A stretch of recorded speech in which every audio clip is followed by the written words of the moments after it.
Welcome everybody to a chip race strategy segment with a difference. I'm David Lappin and this will be a PKO masterclass. No pressure lads. I am joined by PKO Poker Strategy authors Dara O'Carney and Barry Carter. Welcome to you both. David. Hey. Thanks for that excited response there, lads. Yeah, it's very early in the morning here. I haven't had my coffee or my run, so I'm barely awake. Well, before we start, a big thank you to Unibet Poker, who not only sponsor these videos, but they also put on these very special tournaments for which we have effectively plucked Barry Carter's hand histories. This was the $1, $10 and $100 PKO Supernova. Euro dollars. Come on, Euro dollars. I've been doing this for years. They're about the same at the moment, so that's not yeah. Yeah. Okay, I'll say it again. €100 PKO Supernova played on September 13th, 2020. Barry was kind enough to record his progress throughout these tournaments, and today we will be going through all the interesting hands he encountered. Let's go. Cool. Right, so just so people know, I actually went relatively deep in this tournament, so we're not doing the whole thing. I've edited any time when there was either a big bounty decision for me or somebody wanting to win my bounty was the sort of deciding factor on how the hand went. So I shall get started right away. Sick brag right out of the gate there, Dara, wasn't it? Yeah, I know. He's basically rubbing it in his face that he went deeper than we did. Can't help but notice a very handsome opponent there in the top left of your screen. There you go. Look, how disgusting was that right out of the gate? Sorry, nobody even cares, but I remember that pot. And, no bad beats, Dave. Already everybody can cover my bounty in the top left. Yeah, we were playing it so badly, obviously.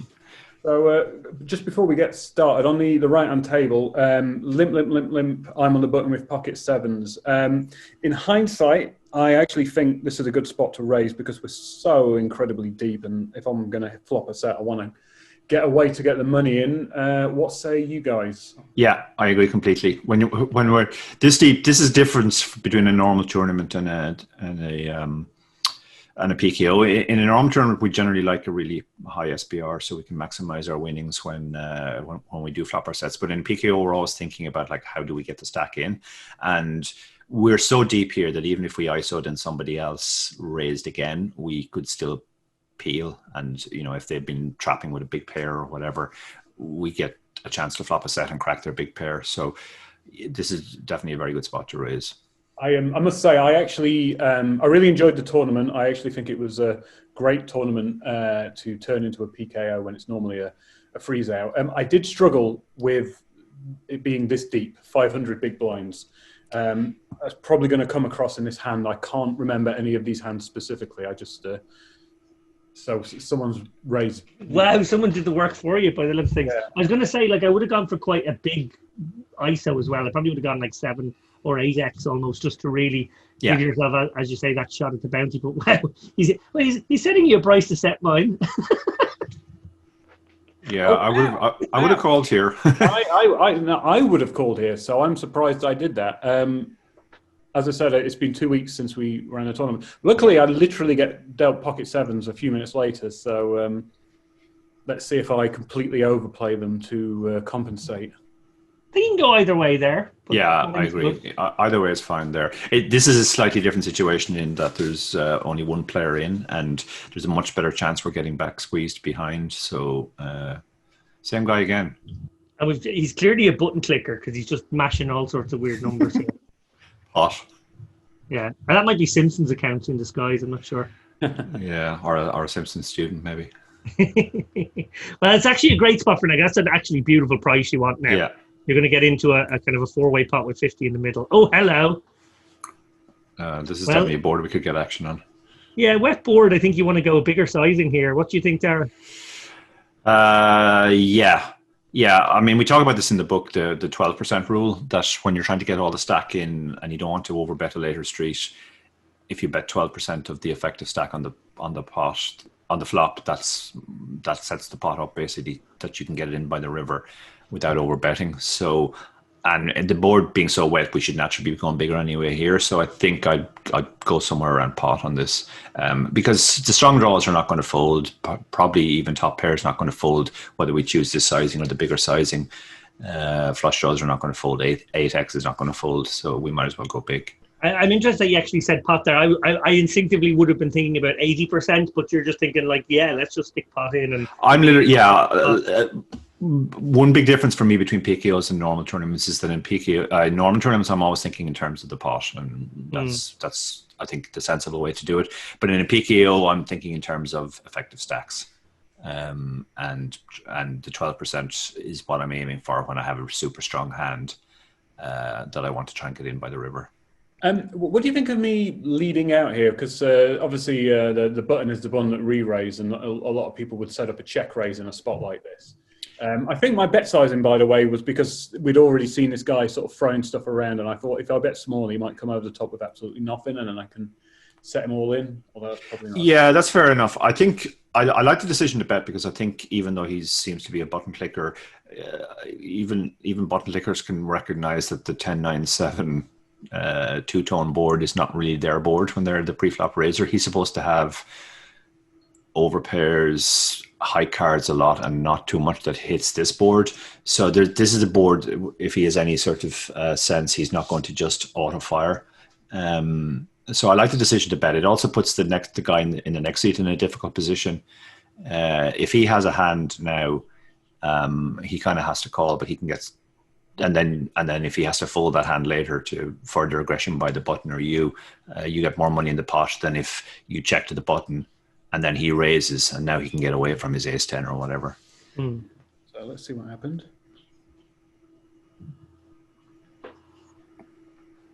There's a very good chance like a couple of them have a piece of this as well. So yeah, for sure. Well, I guess, 9s and 10s are both wow. Oh, wow. Yeah. I think I know what I did, but I'll if it's not a $1 PKO, I'm definitely giving more thought to this, but I don't think I am in this game. Oh, I'm never folding here. I mean, I think there's just way too many draws. Yeah. I mean, this is a very different board from, say, Ace-10-7 or Ace-Jack-7. A better example, maybe.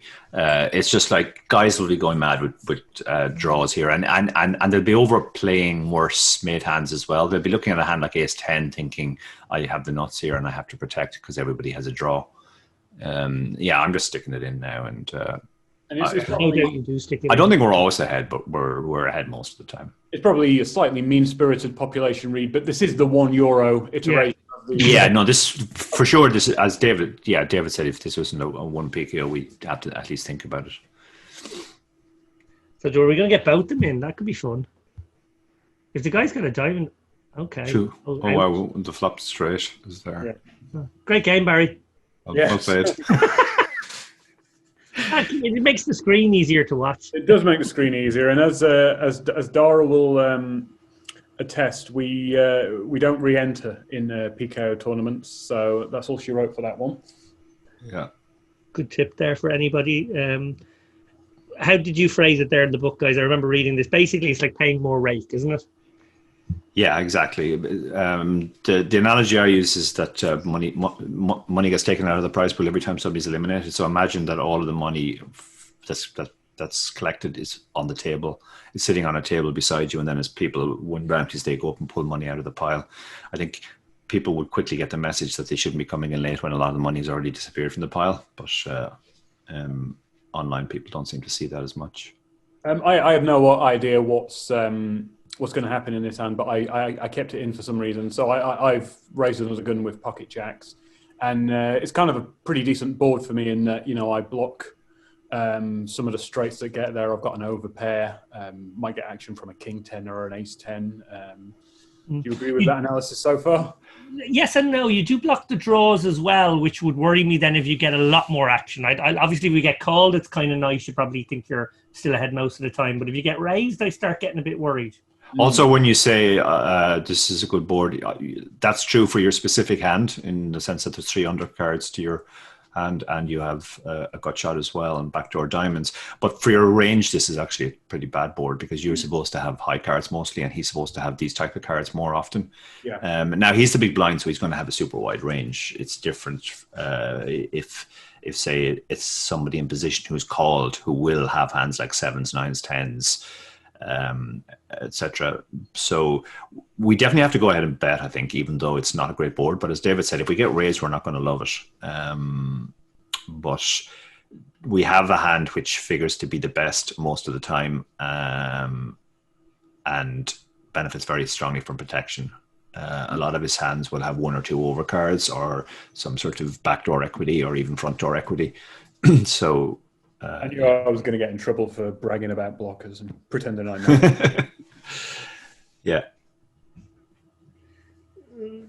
So the nuts hasn't changed, obviously, and he can, being in the big blind, he can connect with any really turn card that comes. But I still like your decision to bet here, and I'd actually be inclined to check back a decent amount of rivers, but this is close, actually. This is actually close, yeah. I like the decision, but the turn is kind of a blank. It doesn't really change anything. So he has somewhat capped his range on the flop, in the sense that if he had a really strong hand, given how draw heavy the board is, he probably would have check raised. So when he check calls, he mostly is capped to a single pair. And the 5 shouldn't really improve too many of those hands. Now, this does improve a lot of his hands, because all of his 10x plays like this. It's also harder to get called by the other pairs now, because he can put us on a 10. We're basically targeting like a kind of queen 9 here, who's going to be just a bit skeptical of your triple barrel on this board. Yeah, this is very thin. I probably would go ahead and bet against most people. If I thought the opponent was really capable and capable of check raise bluffing, I probably would chicken out and not bet. But I think, a small bet here can probably get called. There's a lot of missed draws on this board as well, so he can talk himself into calling with a pair because all the 8x misses and all the diamonds miss. Right, I've just remembered what happens in this hand. We'll have a good laugh at this. I'm gonna. You may check back. I like 14 is a good size, by the way. So far so good. I think that's fine. Yeah, we are just trying to get it correct. Oh wow! Didn't see that coming. Wow. Well, he's played his hand horribly, obviously, from the point of view of a PKO as well. Yeah. Oh, yeah. There's a very good chance because I'm an under the gun raiser. You're under the gun, so like you don't have too many raise fulls in that spot, and his hand is nearly always going to be best on the flop, so he can just keep betting. These are tricky hands here. When this fish overcalling 2 raises. I'm sure that must be a very strong, tight range from Lappin at 12 o'clock there. But when it gets to Barry, this King Jack always kind of a bit of a wonky hand in this spot, I feel. I think this is a better call in a PKO than in a non-PKO. Again, I hate to keep banging this drum, but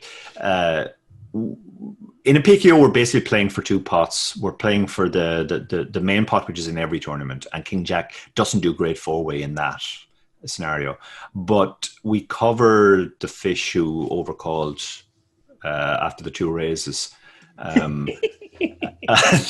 We're actually playing for 3 pots because I'm also playing for the I can tweet that I've just bust Lappin pot. This is true. Yeah. The brag equity. In that sense, King Jack actually is kind of okay. Like it can flop the nuts on boards which we will get action. Like Ace Queen 10 is the board it has the nuts on, and we can be up against Ace Queen, Ace 10, pocket queens, pocket aces, pocket 10s. So it actually has pretty good equity in that secondary pot of can we actually cooler somebody. Now the flip side to that is we can get this situation where even though we flop 2 pair, we don't actually feel brilliant about our hand, but we're just going to have to navigate.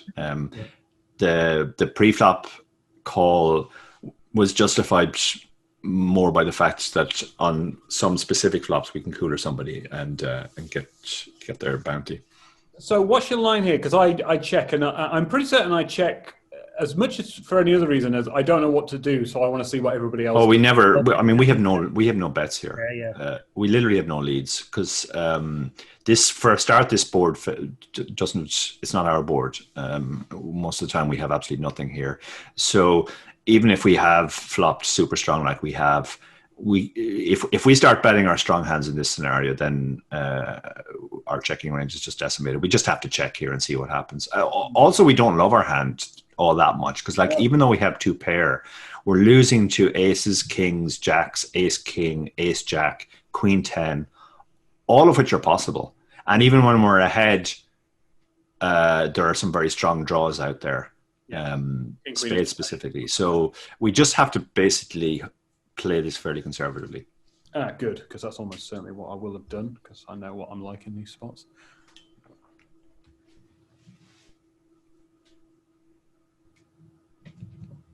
Superb check back there from that. There was probably some danger out there. Yeah, with pocket twos. Barry had his King Jack face on his avatar, I could tell.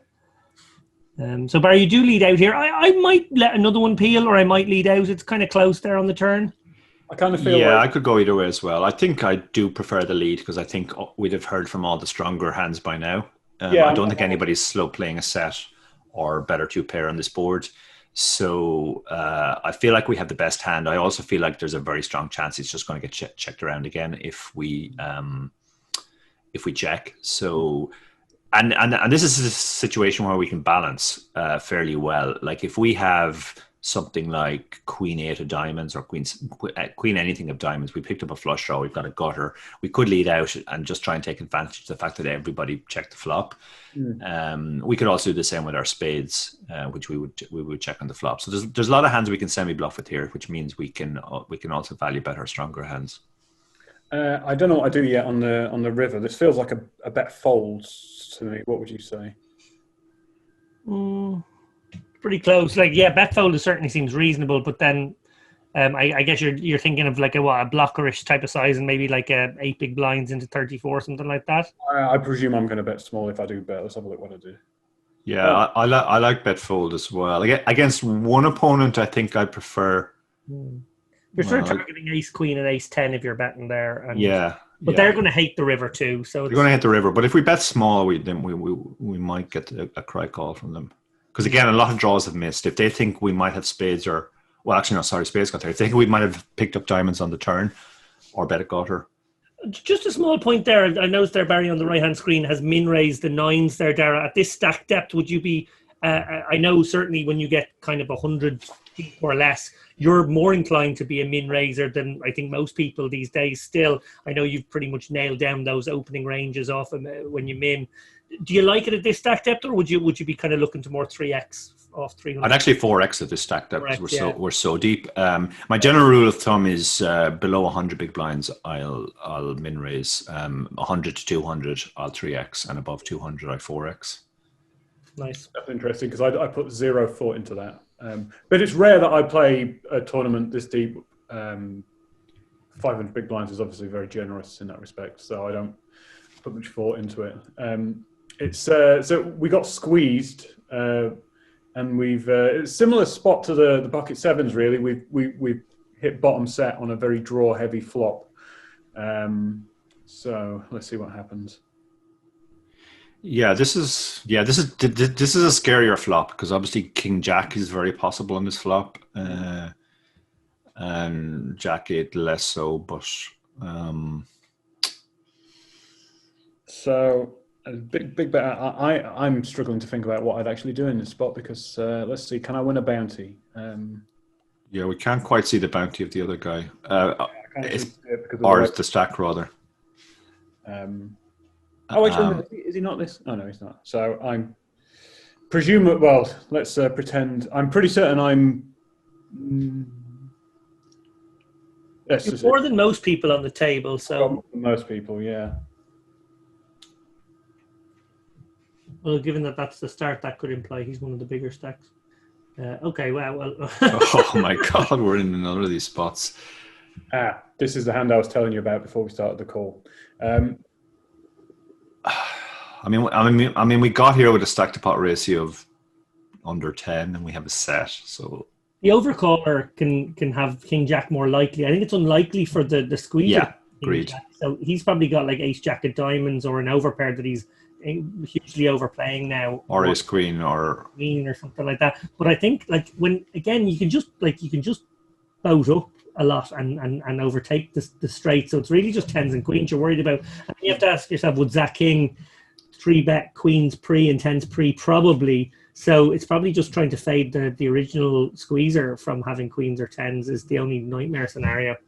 Yeah, I think something quite funny happens. Do you see me press the call button, but then it folded? Oh no! Oh, right. Oh Lord! Disaster! And you would have won as well. Such a fish. What actually happened was, whilst I was playing, I replayed the video to make, because I thought, what the hell has just happened? And, it literally fault timed out as I pressed on the call button. No, Barry, there's a function that if you go into settings, you can automatically engage your time bank. There's something for any tips for people on Unibet if you don't know. Well, this is a good thing, because I obviously I went into the tank for a bit. I wasn't consulting real-time assistance. I was genuinely thinking about it. But yeah, that was really, really funny. I'm just glad it was in the €10 one and not the €100 one. Yeah, just going back to the actual decision itself, which you actually got right, but didn't click the button in time. Those are tricky spots and people tend to think about them badly. What you basically have to do is weigh up the hands that you're ahead of against the hands that you're behind. And obviously, yes, they can have queens. Yes, they can have tens. Yes, they can have king jack. Maybe they have jack 8 sometimes. So we're losing to all of those hands. When they have king jack or jack 8, we actually have more or less the right price when we're up against 2 hands, because we'll hit our boat often enough. And when you add in the bounty factor, that makes it even better. Now you have to consider all the hands that we could be ahead of. We can be ahead of aces, as we saw there. Aces or kings, which the squeezer had. We can be ahead of an overplayed ace queen, and then there's all the draws. So when you look at the 2 columns, the hands we're behind versus the hands we're ahead, we're ahead of far more hands, and we're getting over 2-1 on our money, so we have to click call. Yeah, so it's a little bit further on in the tournament. I actually cover a couple of people at this table, which is why I'm playing a hand like 7-9 under the gun. Thoughts, Dara, before we get to the flop on this one? Yeah. I mean, it's a bit loose. We only cover a few people. I probably wouldn't do it, to be honest. I'd probably draw the line at 9-8 suited or 8-7 suited, but it can't be too bad either.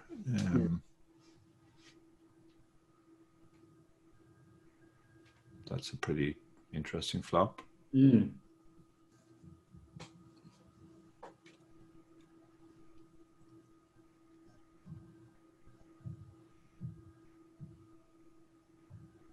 So the squeezer check back there. So you have a great opportunity to try and rep this 10. Yeah. So I think. Yeah, once they check back, like they don't, they're pretty capped, and they're probably not checking a 10. We're kind of back into the scenario we talked about before with the king jack, where when we have a lot of value hands, we can pick a lot of bluffs. I mean, when he re-raises, do you continue in any way, shape or form now? Like, there's a boat out there now. I've got the. Yeah, we're not drawing to the nuts, and that's. You did make it a small raise, so you were getting a good price. I guess. Yeah, but we can't be sure, even if we hit our jack or our 6, that we're going to be good. I mean, he can have pocket 4s or pocket 8s, absolutely. For sure. Yeah, we're getting a great price, as David said, but I think I would still fold. I agree. I think that was very good discipline, Barry, because I think a lot of people would just go, "Oh, it's only like 4-1. I could." Yeah. That's right. We're also not drawing to the nut straight. Like, he could have jack 9, and he might actually be behind. So again, just the fact that you're minning here, I kind of think, for me, just feels like an overall tactical error at this depth. Yeah. And particularly when you have real hands like this, it feels a shame not to get more in when people are going to probably call with almost identical ranges, 2x and 3x. Yeah, I've been min raising for about 2 years with putting any thought whatsoever into. Yeah, well, this is an unusually deep structure, it has to be said. Not many online tournaments start with 500 big blinds these days. Okay, we need to talk about this one. Yeah, so obviously here, Barry, with a hand that, if it wasn't a monotone board, would probably check because it has the deck so crippled, or maybe not with the 8-9 being a little bit coordinated, but with the 3 spades out there, you're obviously trying to charge sort of 1 spade hands here.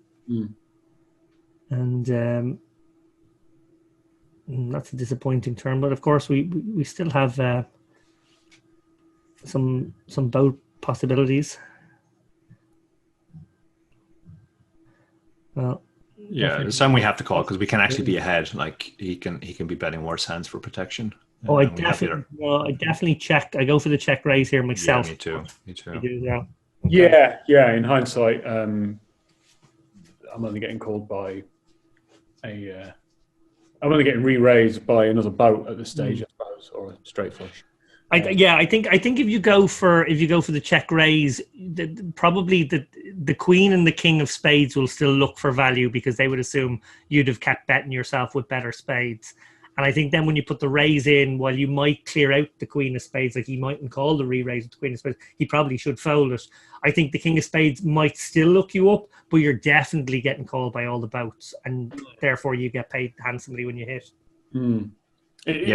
Yeah, and I mean, even if he folds to the check raise, we're kind of getting the same amount anyway, probably. We're getting one bet. I mean, I know Barry went big there, which is good. I mean, if we are going to bet, we should bet big. But I actually think most people would struggle to fold even the queen of spades here. Even though they probably should. People just are not very disciplined on rivers, I find, particularly when they put money in themselves. People are much happier folding if you bet and they don't have a handy thing to go. But once they've made a bet themselves, I think most players struggle to fold anything that they perceive as value. Yep. So far we're doing a PKO masterclass on how to play when you constantly flop sets. On scary boards. Well, I'll be honest, I probably would let this ace-10 offsuit go under the gun. That would be just maybe a bit nitty, but that's what I would do. Yeah. My defense certainly at shallower stack depths, we should be opening this. And I mean, again, it is kind of the type of hand which can cooler people occasionally as well. So I think it's probably just about okay, but it's definitely not making very much.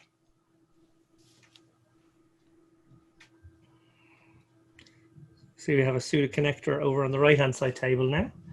In the small blind, getting a slightly better price. Oh, we get rid of that one. So obviously, what didn't end up being an interesting hand. No, not at all. I just kept the bit where I said. David gets excited over suited connectors. Yeah, that was the most perked up I got overall. So yeah, it was like woo, 7 high. 7. So I assume we're going for a 3-bet here with the jacks, and then I assume we're probably just giving up in the on the right-hand table. I think you're assuming right. So I like the sizing. I like this. Yeah, I do too. This is a really nice squeeze size. A lot of people squeeze too little these days, but most of the mathematical work has been done here, and that's certainly better sizing. Hating facing the 4-bet now, but there you go. You've made this for yourself. It's a very easy call, but we can't really do anything else. Raising is just going to narrow the range to stuff we're in terrible shape against, and folding is obviously way too nitty. Mm-hmm. So tricky because obviously all the overpairs are in our opponent. The overpairs. We're basically up against like ace king, maybe ace queen, or an overpair. Yeah, and now 9s and 10s are also have got there, so we actually beat no value hands at all. Yeah, and the aces, now it's completely ruined it. So any hope we had of winning this hand is gone. Yeah, well, it turned out it was fine because we didn't have to make another difficult decision. But yeah, it's that was definitely a tricky spot, and on a blank turn, we would have faced a very difficult decision.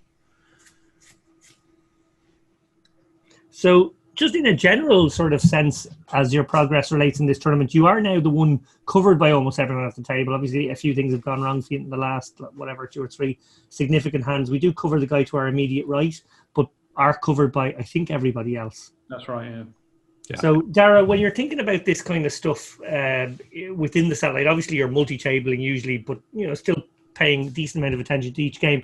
Are you sort of starting to think along the lines of, okay, well, I can't take a bounty? Is there a kind of a defensive posture where you're thinking, okay, I have to induce other people into coming after my bounty and maybe shelling equity to me that way? Yeah, absolutely. We have to bear in mind now people will be chasing our bounties. So our bets at any point in the hand are not going to have the same type of fold equity. So we just kind of lose the bluffing part of the range, and we play like an old-fashioned nit where we just value, or an old-fashioned tag where we kind of value bet aggressively when we have something, and otherwise we stay away. I mean, we're still very deep, so that kind of changes things. If we were shallower, we'd also have to start changing our range dramatically, in the sense that like medium and small suited connectors would have to go out of the range, and we'd be moving more towards high cards. But given how deep we are, we can still play kind of the same range, but we just have to bear in mind that we have to bluff a lot less. And But when we have a strong hand, we can play it faster because people will try and will come along. For sure. So for anyone listening to that, it's a really good bit of advice there, which is that by tightening up your range and playing a little more honestly, shedding a little bit of the bluffing portion of the range, that sounds a bit more boring and a bit like you're kind of overbalancing yourself now in favor of value hands. But remember, you get that value back because people are supposed to call you wider. So there is an exchange there. It's not just you losing out. Yeah, absolutely. Like the problem with the old-fashioned super tight style in a normal tournament is that once people realize you're playing that style, they just won't pay you off. So that's why you have to play weaker hands as well, so that you're somewhat balanced. So people can't just fold every time you start betting. But in a PKO, they are literally going to be chasing after you. So pre-flop, they're going to call with a much wider range of hands, and quite correctly, because they're playing for 2 pots and you're only playing for 1. Post-flop, they can chase draws much more aggressively. They can call down with made hands wider. So you don't have that issue of, well, I'm not going to get action on my big hands. You're still going to get action. So just wait for those big hands. So on the right-hand table, while you were talking, you actually saw me hovering over the fold button there. I'm on the button with type 5-2 suited. The only thing that made me actually call this was because quite a lot of people had entered the pot already. So I played it specifically because every now and then you hit a flop like this. Is that a reasonable thing? I'm just very deep, so it didn't cost me much relatively. I mean, I don't really love it, if I'm honest, because one of the problems with so many people being in the pot is, like, if we hit a 5-high flush and a lot of chips go into the pot, are we going to be good all that often? We also have in terms of the connectedness, we have a hand which doesn't really make the nut straight very much. Like if specifically if the board is ace 3-4, we have the nut straight, but if it's like 4-3-6, we don't have the nuts. And at this stack depth, that's kind of a problem. You always want to be drawing to the nuts, so I'd much rather call with ace 2 suited in this spot than 5-2 suited. Yeah, and I think when it comes to sort of the gappers and whatnot, I probably maybe do 9-6 of spades and 5-6 of spades, something like that. But I don't like going down below into the wheel cards. Yeah, and a lot of the time we're going to flop. And most of the time we flop a pair, it's going to be third pair or sometimes second pair, and that's going to cause us problems as well. So yeah, it's very tempting to play more hands because we're super deep and there's lots of players in the pot. But the problem with this specific hand is we are far more likely to get coolered than to cooler somebody. Yeah, and you're going to love how this one goes. Well, as played now, you've got a sort of a really interesting spot, but I think it's still one that you can play passively because your flush can be good when you hit, but it could also be beaten. So like Dara said, you could be getting coolered. So there's no point inflating the... Okay, hello. Fuck that. There's no point inflating the pot here because all our draws are kind of like, they'll be strong if we hit them, but they're not sort of so strong that we want to necessarily blout. But anyway, there's the other... Oh, wow. Look at this. It's all we're kicked sort of off. hoping for a set. Like if we're up against a set, it's kind of... Yeah, see, it's not like against those 2 hands, it's not the worst spot in the world. No, it's not. No. But yeah, still. Secretly, I knew people would be watching this on smartphones, so I wanted to get the one table up. Yeah, you're also very good at busting the tournaments in the right order. Like you were cleared out of the $1 or the €1 one in no time, and now you sacrifice the €10 one.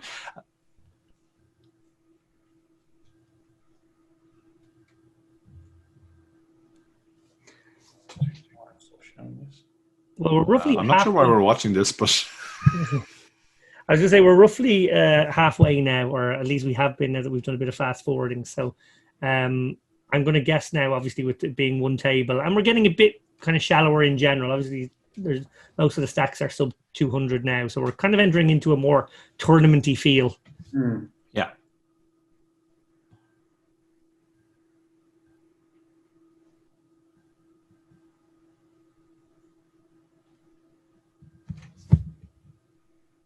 Not entirely sure why this is. This made the edited highlights. I like the check back there, I have to say. On this, Yeah, I do too. Our SIs are good check backs here. That, and I prefer the check back, particularly when we have diamonds. Yeah, well played, Barry. That was a really riveting hand.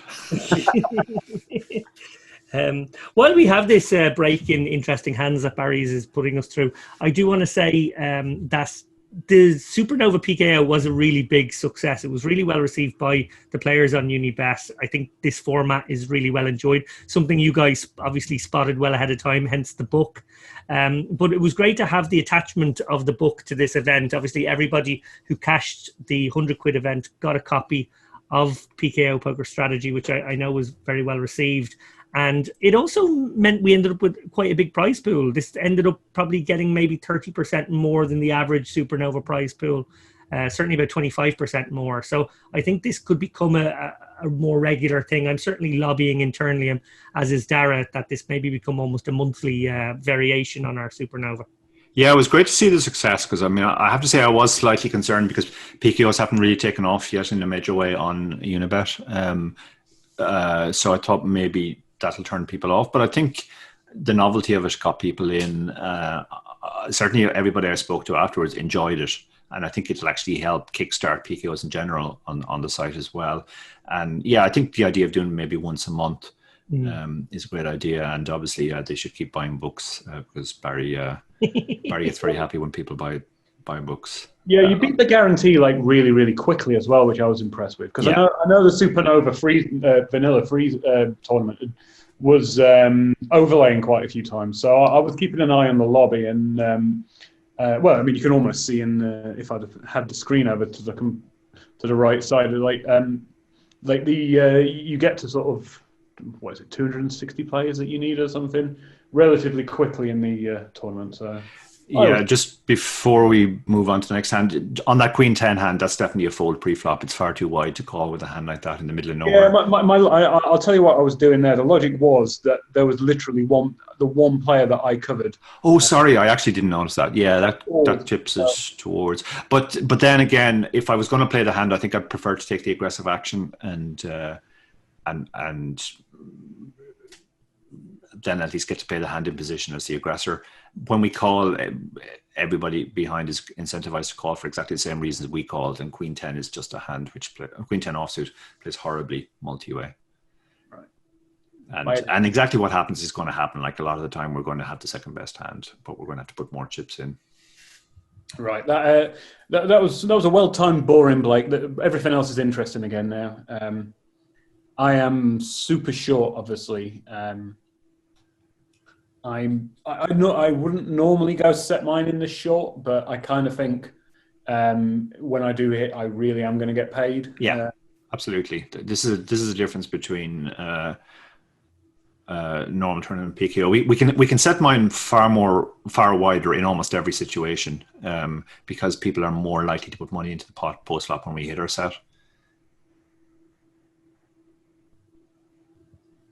Okay, this is interesting.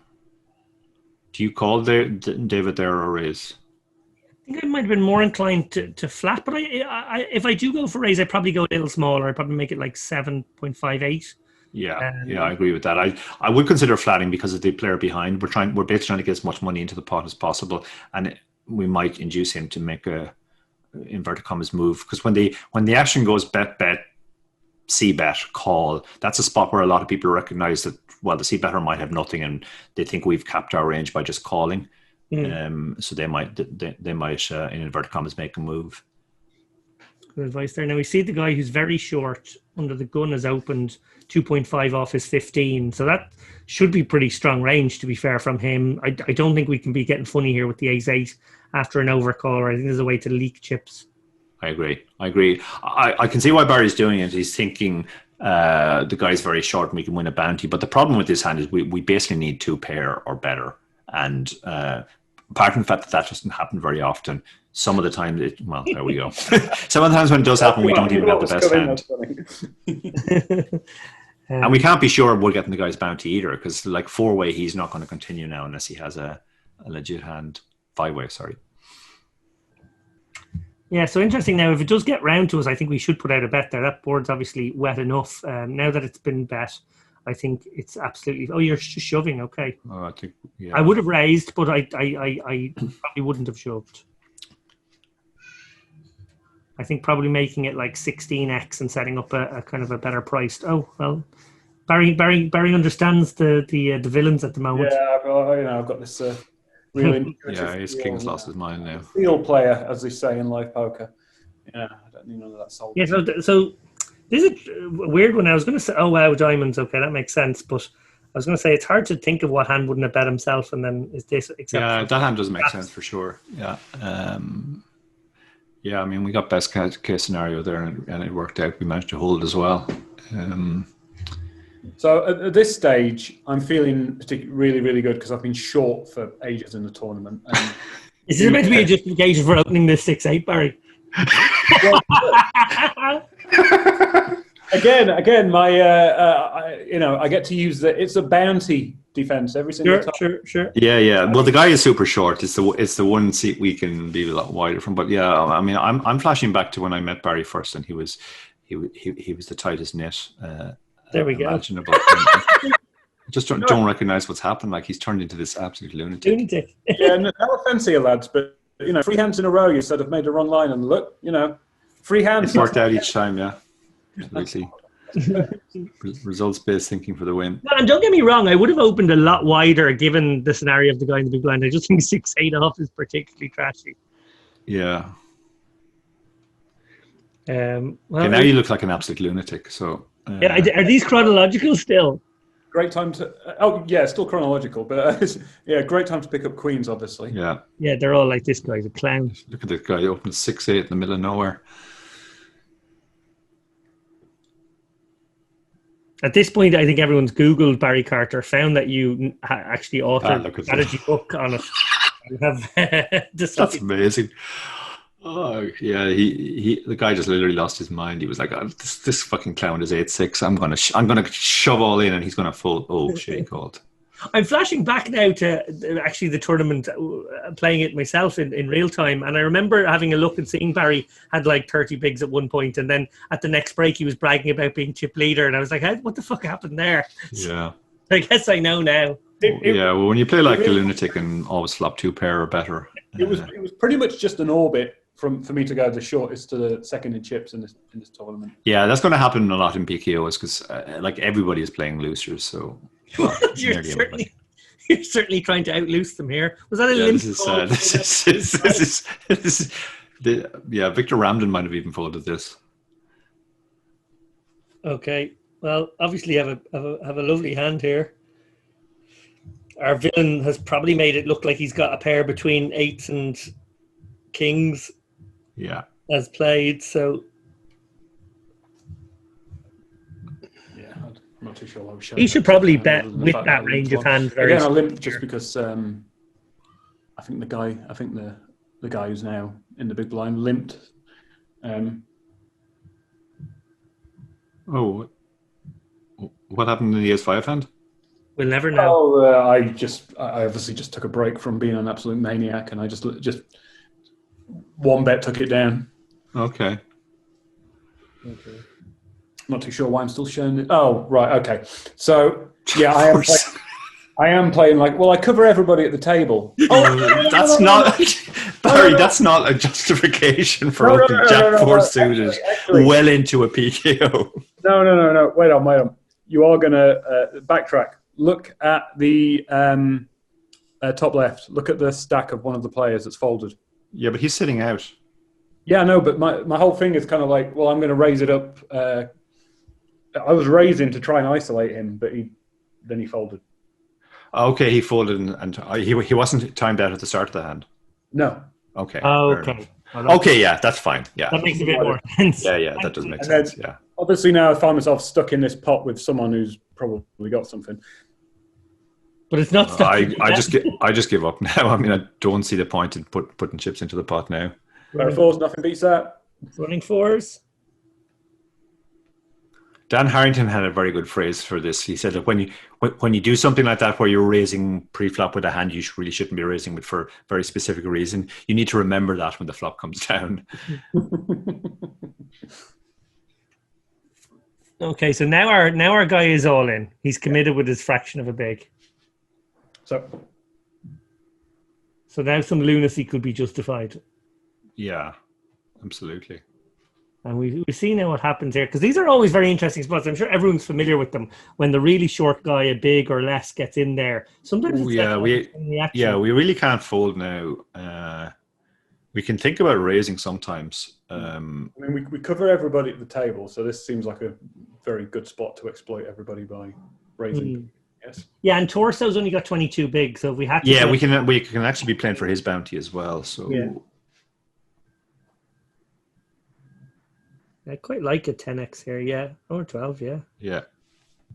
I particularly like something that at least lets me be a yeah, so you can still... That won't be a close range if Torso shoves, so that actually puts the threat into the 50, 40. Yeah.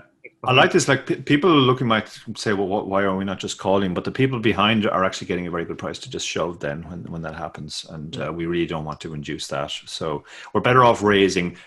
What we really want to happen is GTO gets out of the way now. But if he does re-raise, we can get away pretty easily. Like if he shoves now, for example, we have an easy fold. We put him in a really difficult spot now. And yeah, that's ideal. If this guy shoves, we'll obviously have to call as well because of the bounty. We still mostly want him to fold though, because winning three-way with this hand is going to be hard. But I mean, no problem for Barry Luckbox Carter. Taking him out by the roots here, Barry.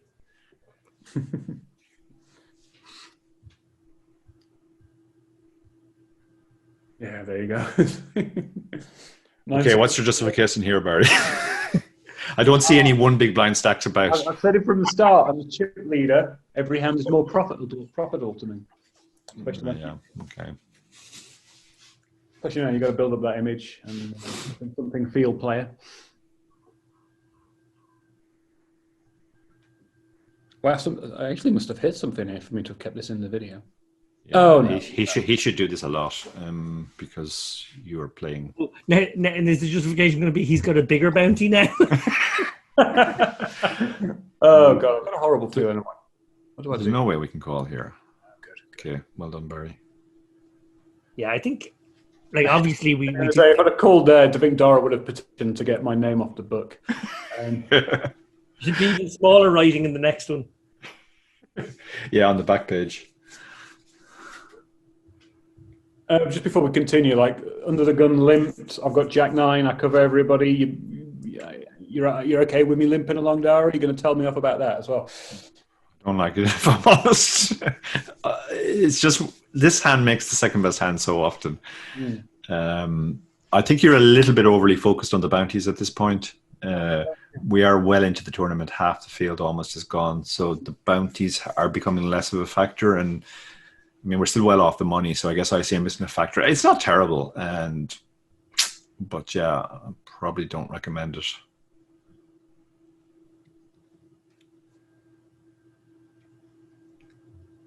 I'm now thinking of all the tight folds I've made against Barry over the last 3 years, questioning the wisdom of any of them. Yeah. I'm starting to think Dara's just wrong. I mean, look how well it's going for me. It's going. Oh, look at this! Every time he's behind, he flops 2 pair trips or better. Okay. Okay, well, we can stick them in here. They've only got 20 more behind. They're called by their draws and their Queen X.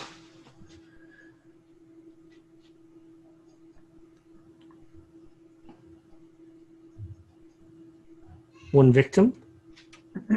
Oh, bad luck, sir. We have my pip. Don't even chop it. Yeah. I mean, in defense of the pre-flop thing, I would say that calling with a hand like Jack 9 middle of nowhere in a normal tournament is absolutely terrible. But in a bounty where people will actually call with worse Jack X, that kind of tips it back towards being somewhat okay.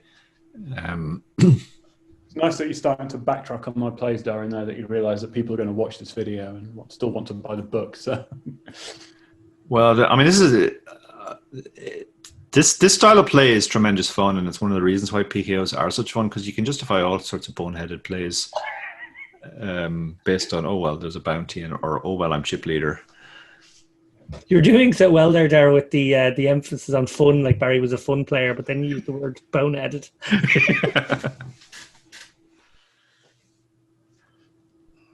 Interesting flop again. Yeah. Obviously, unfortunately, we don't have what the villain, neither his stack nor his bounty off to the right, but I'm guessing... He was relatively short, if I remember from before. I cover him, and he has any bounty, so I think we know how this is going to go. Oh, wow.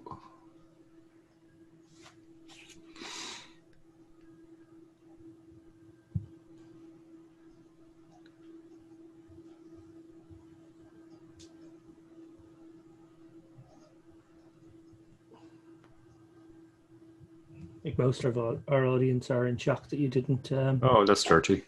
They were about. That is dirty. I'm just giving a quick new Unibet software upgrade tour there for you. By the way, on the whole bigging up Unibet thing, I've noticed the hand read player is a lot more improved since the most recent software upgrade. So next video, probably won't have to film myself doing this stuff. Okay.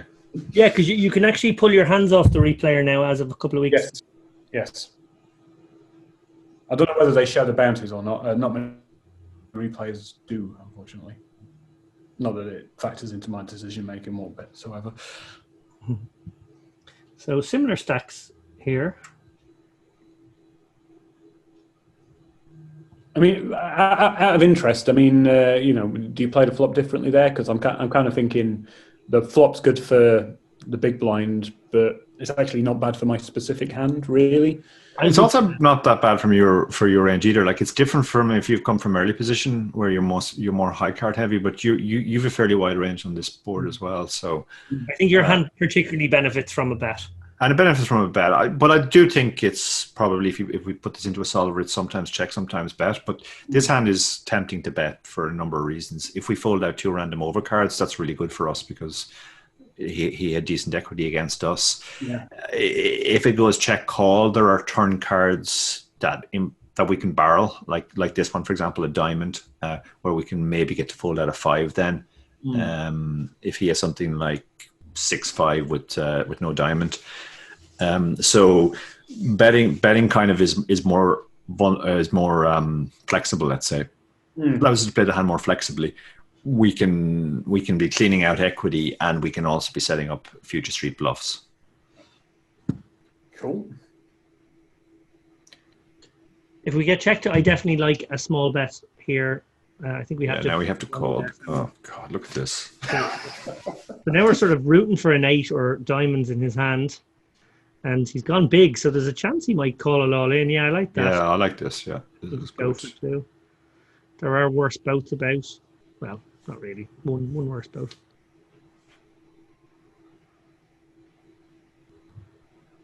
Tough spot here if you've got, King 8, Queen 8.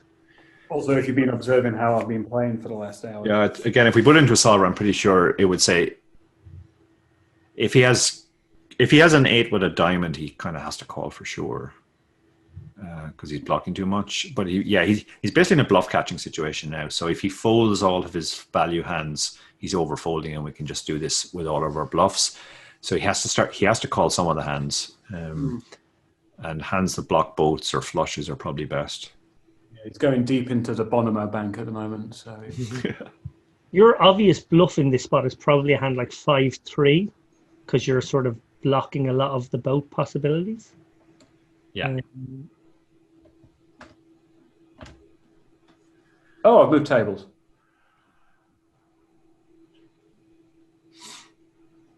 New table, and I actually see here that the player at roughly 2:00 sushi time actually goes on to win this tournament. So, interesting.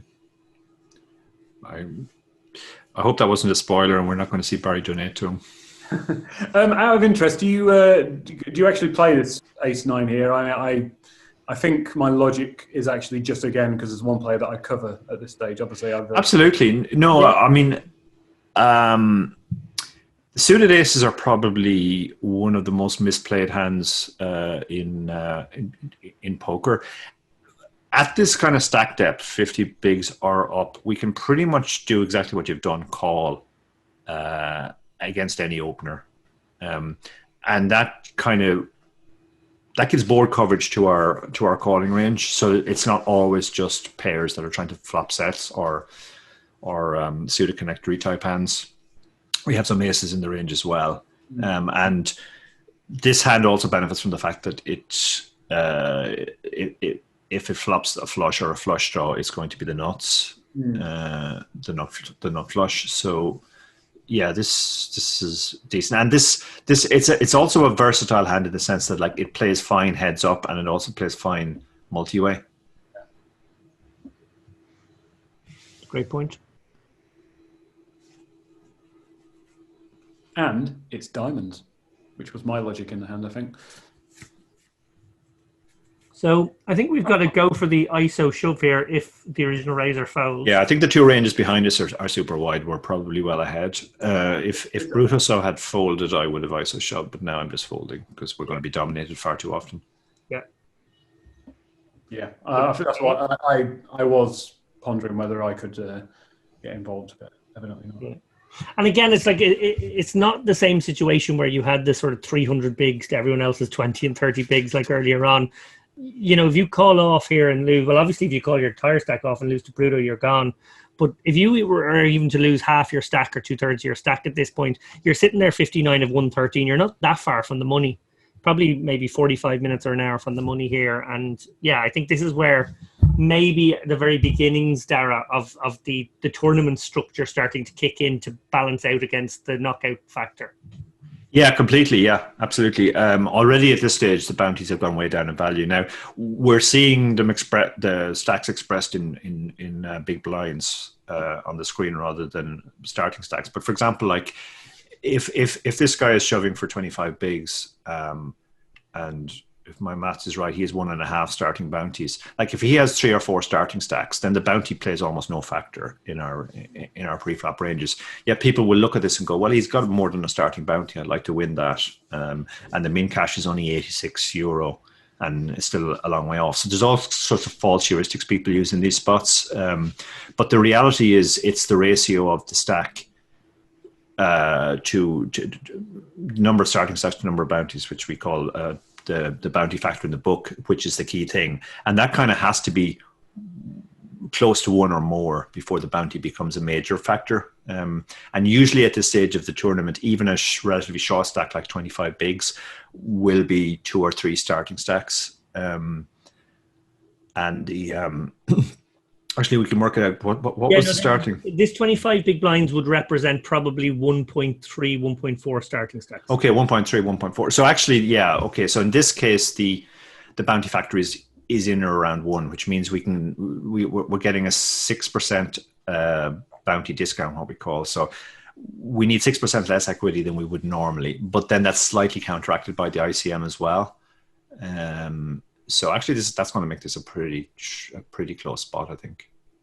I'm glad it's a close spot. I'm actually nervous. I in the cold light of day, I would never call this, but there's only a minute left of the video, so I've got a feeling that I do.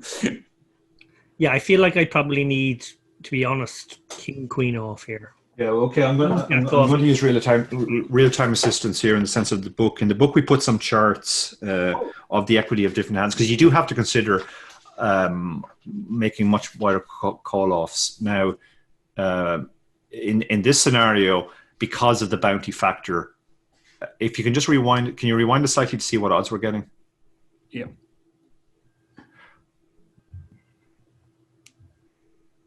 I think you're going the wrong way, Barry. Yeah, there you are. Okay, so we have to call off 24.7 big blinds into a pot that's going to be 52. So we need roughly 47% equity with the bounty factor and the bounty discount, which I think will be roughly 5% when we adjust for ICM in this case. That means we only need now 42%. Now, if the guy's going with a fairly wide range, well, I mean, he's not going with a fairly wide range here, I don't think. But even if he were, like Jack 10 off, again, checking the book, has 41%. So it would be pretty much just break even. Assuming he has a tighter range than that, that makes it a fold. So, Dara, my instinct was that I would have actually also let go of Queen Jack here, 1 pip higher, but then above that I would call. So how off would that be, or is that close? Queen, interestingly, against a strong range, Queen Jack off is actually in worse shape than Jack 10 off. Because it's more likely that the guy has the queen in his hand. Yeah, against a top 20% range, Jack 10 off has 41% and Queen Jack off has only 40%. And King Queen, because that was probably where my line was. King Queen has 42%. So now we're getting into the thing. And the other thing about King Queen is as the range gets stronger, King Queen holds its equity reasonably well. So like I'm looking at a top 20% range here, but I think his range is stronger than that. Yeah, I think King Queen is in or around the line. Just to big myself up, I actually do swap the view from big blind view to chip stack view for the just for the purposes of working out the bounty discount. Oh, very good. Yeah. So. Okay. So this is less than starting stack, if I'm right. I can't remember what the starting. Can you remember what the starting stack was in this, Dave? 15. 15. Okay, yeah. So it's 1.15, and he has 1.5 starting bounties. So the bounty factor is actually 1.3. That does change things slightly. Again, I'm going to have to refer to the book to see exactly what the correlation is. Okay, so bounty.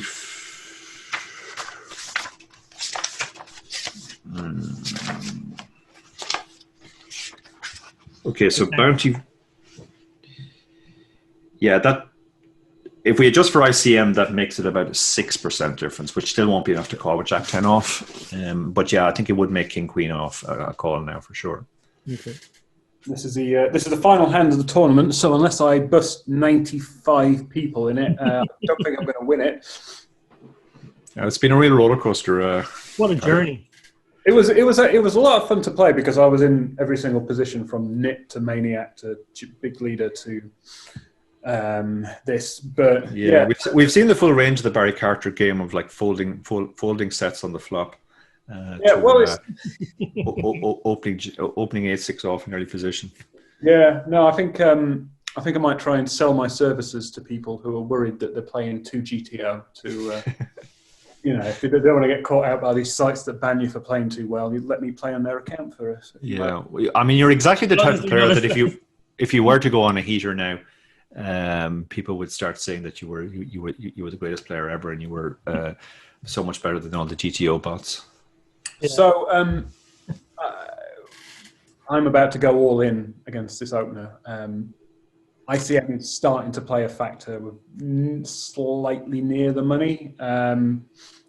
Is this a good move from your perspective? I don't hate it. I think we will get called wider here because we have quite a big bounty on our head, so I can see us getting called by worse here.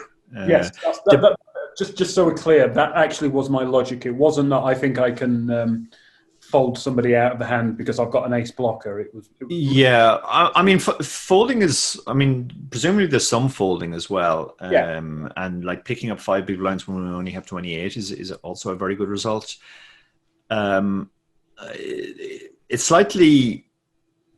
The slight problem with this hand is that it's going to be super dominated a lot. Like if he has 3s plus or an ace that is an ace 2, we're in horrendous shape. And even when we're ahead, like even if he makes a call with something like 10-8, it's not much better than a flip for us. Yeah. So yeah, it's close. You can. I think you can justify either option. Maybe in a PKO we're more incentivized to gamble. The thing is, if we double up, that does greatly improve our situation. Right now, we can't win any bounties. But if we double up, we can get I pay to learn's bounty, and we can get the guy who we double up choose bounty. And that's obviously very good for us.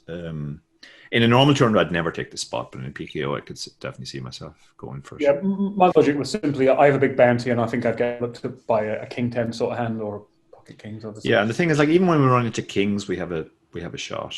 Obviously, you didn't get there, but so there we go. I think I've set up my table image for future Unibet tournaments. Yeah, that's a good investment. Very well played. yeah, it was. Well, do you know what? The beauty of a PKO tournament is that Barry has both 50 off the money, and he's probably made more money than some of the people who min cashed. Yeah. Well, I got four bounties in this tournament, so yeah, that would make sense. Well, yeah, I played a PKO last night where I squeaked into the money, and I looked at the lobby and I found that the guy who'd bubbled had already locked up sixth place money. So that kind of stuff happens. An important takeaway in PKOs is to remember that you're essentially playing two different tournaments. You're playing a tournament for the prize pool, which is subject to the normal rules of ICM, and you're playing a tournament for the bounties. Now, some players over adjust in one direction or the other. They either play it like a normal tournament and they kind of say, well, if we get any bounties, that's a bonus. That's not a good way to play it. But you can over adjust in the other direction too. You see people just chasing every bounty and almost never cashing as a result. And that's not going to be a long-term winning strategy either. It's getting the balance is important, and it's not actually that difficult to do because as a very general rule of thumb, early on, the bounties are far more significant, and most of your considerations should be based on trying to win bounties. And as you get deeper into the tournament, the bounty becomes less of a factor, and it becomes more like a normal tournament. And ICM is the big consideration. Yeah, I think probably the big takeaway from this session is I probably overvalued the bounties at the middle stage of the tournament. Yeah, I'd agree with that. Yeah. Well, before we go, guys, I have a couple of questions just to finish off. People may have noticed that Supernova PKO did start incredibly deep, 500 deep. That's not the norm for PKOs. And to be honest, and this will be pushing back against our own tournament director, Leo, in Unibet, I would love to see the PKOs start to have shorter stacks. We introduced in our nightly PKO tournaments, kind of 100 big blind starting stacks, longer levels. If we're to do the Supernova PKO again, Dara, let's say in a few weeks' time, and we start doing it more regularly, what kind of structure would you like to see there? Would it begin at 100 bigs or maybe 200 bigs, and would you start making the levels a lot longer? Yeah, I think that's exactly what I would do. I mean, there's a historically the reason why a lot of these tournaments start so deep is they just copy live structures, and that doesn't make a ton of sense because live people don't want to bust in the early hour. If they've traveled all the way to somewhere to play a big live tournament, they don't want their stack at risk in the first couple of hours. They want to at least get some sort of experience. But online, it's not the same. It's not the same thing. People don't mind busting early. Specifically in a PKO, you want to try and be winning bounties at the start. That's actually the point of the tournament where the bounty is the most important. So if you set up a ridiculously deep, even deeper than 500 big blinds PKO, all it would do is it would make the early levels kind of meaningless, because or at least indistinguishable from a normal tournament.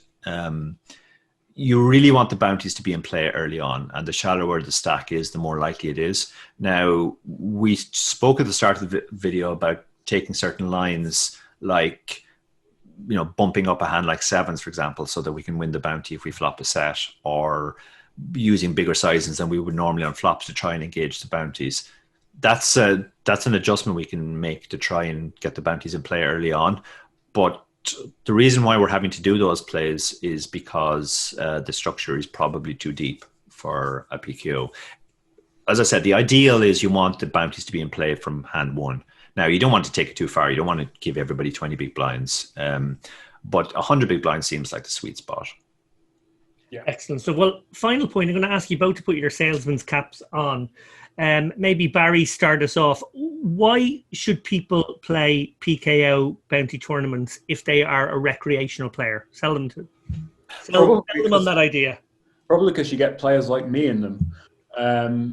But No, I mean, like one of the big reasons is, unfortunately, we live in a climate where the prospect of the game being solved is really harming poker in general.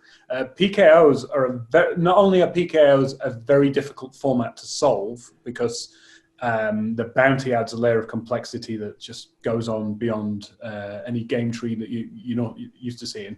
But they're also lots of fun. So that, in my mind, they're the ideal format for a recreational player who doesn't want to get absolutely destroyed, and for a savvy poker player who understands the fundamentals and doesn't necessarily need to sort of know how to play every single spot at once. So it's that beautiful mix of being fast action and also a lot of room for someone with an ability to sort of press their edge.